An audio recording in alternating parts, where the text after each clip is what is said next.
সেদিন ছিল এক বন্ধুর রিসেপশন পার্টি, তো একদম রেডি হয়ে যাওয়ার পরও মনে হচ্ছিল কি একটা ফাঁকা ফাঁকা, বিয়ে বাড়ি আর ফুল থাকবে না এটা হতেই পারে না, কিন্তু ফুলটাকে লাগাবোটা কোথায় সেটাই বুঝতে পারছিলাম না। ভাবলাম ধুর, দেবই না।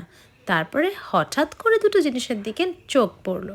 দেখলাম এই ইয়াররিংস আর গোলাপ, চলো দুটো দিয়ে আজকে কিছু বানানো যাক।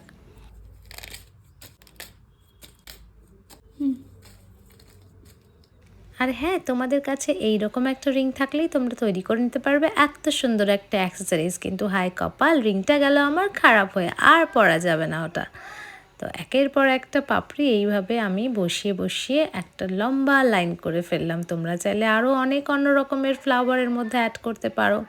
তারপরে এইভাবে রিংয়ের মধ্যে একটু একটু করে এটাকে বসিয়ে সুন্দর করে ভরে নিলাম। আর এইভাবে তৈরি করে ফেললাম হেয়ারের একটা অ্যাক্সেসরিজ। এত সুন্দর অ্যাক্সেসরিজ এত কম টাইমের মধ্যে বানাবো এটা ভেবেই পাইনি আমি। তো দেখো, এরপরে এটাকে হেয়ারে তোমরা যেদিকে ইচ্ছে সেদিকে বসিয়ে দুটো বব পিন দিয়ে সিকিউর করে দিলেই তৈরি তোমাদের সুন্দর গাজরা কাইন্ড অফ অ্যাক্সেসরিজ। আমি তো রেডি হয়ে গেলাম, টাটা, বিয়ে বাড়ি চলে যাচ্ছি আমি। তোমরাও এভাবে ট্রাই করো। আর দেখো, আমি এটা হাতেও পরে দেখছিলাম, বেশ ভালো বানাচ্ছিল। যারা ফ্লাওয়ার জুয়েলারি এভাবে তৈরি করতে চাও তারাও কিন্তু করতে পারো।